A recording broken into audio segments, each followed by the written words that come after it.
Loki episode 5, wow, this might have been the most expensive episode out of all Disney Plus Marvel episodes of all 3 shows so far, because this was as big in scale, no, you know what, bigger in scope and scale than the finale of WandaVision was, and it is glorious. Now let's dive into the episode. There's a lot to say, a lot has happened, tons of Easter eggs, but yeah, let's go. Hi fellow Disney Plus watchers, this is Thoughts After Disney Plus Watch, where we review everything new Disney Plus coming out, and I'm glad you're watching. This is the channel that's specifically about movies, shows, and all that's Disney Plus original stuff. Episode by episode, we all watch together and have a chat about it. So if that's for you, you know this button, right? There it is. I have to warn you from here on out that we're going to go full spoiler, so you have been warned. Here we go. So the episode starts exactly where it left off. Loki wakes up, finds himself in a place surrounded by other Lokis, and apparently he's stranded in the void, a place beyond time. And he's stranded there along with a lot of Lokis apparently. And let me pause right there for a second. There's something we have to realize about this episode, and it's probably something that makes it even better, but let's face it,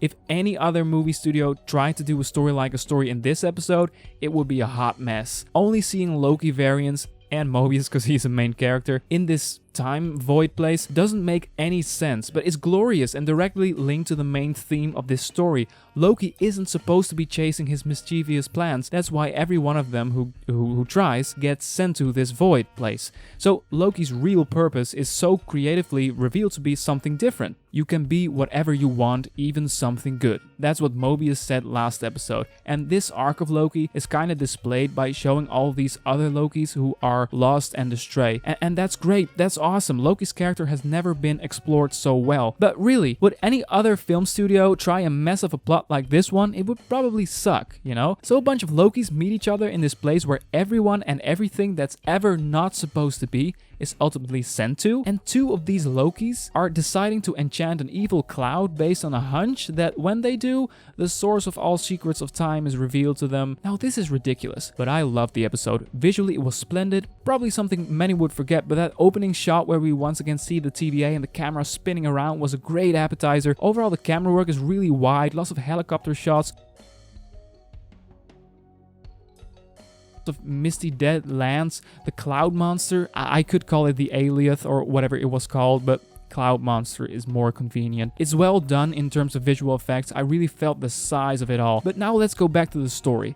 Let's talk about Ravonna for a second. So apparently the TVA, or at least Ravonna, didn't know that the void is the place where everyone goes, when they are pruned.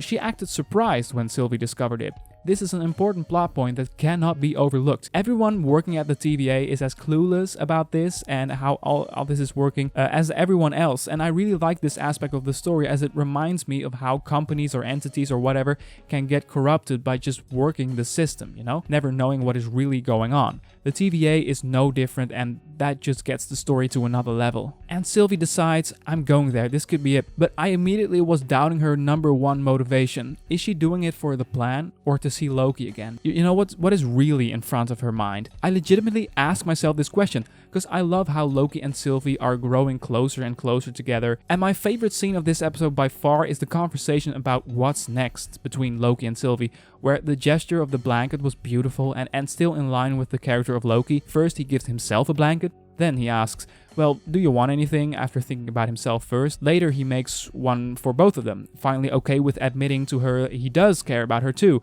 and foreshadowing his commitment to her. Beautiful, beautiful scene. And oh, I must not forget to talk about the moment of the episode. Yes, the moment of the whole show maybe, where Sylvie asks, how do I know you won't betray me in the end? And Loki admitting he betrayed everyone who ever loved him, but that he has changed now and that he couldn't. This moment is the moment of the show. Loki is now redeemed. I also got loads of emotional reactions from seeing that final moment between Mobius and Loki, where he gestures his hand and Loki doubts himself. I really thought he was thinking about if he should give him that hand, but then you find out he was considering if it was appropriate to give him a hug. Love this little surprise, and I like that Mobius says, "You're my favorite," while actually talking to Sylvie. That was a nice Mobius thing to do. So in the end, the enchantment works and they walk through the cloud, heading to a place that looks a bit like Hogwarts. At least that was my first reaction. I'm really excited where this is going, how this will all fit within Spider-Man No Way Home and the Multiverse of Madness. There's loads more to talk about, like Thor trapped in a jar or the crashed helicarrier, but I want to leave it at this because I think we talked about the emotional core of the story, the relationship between Sylvie and Loki, and the Loki variant metaphor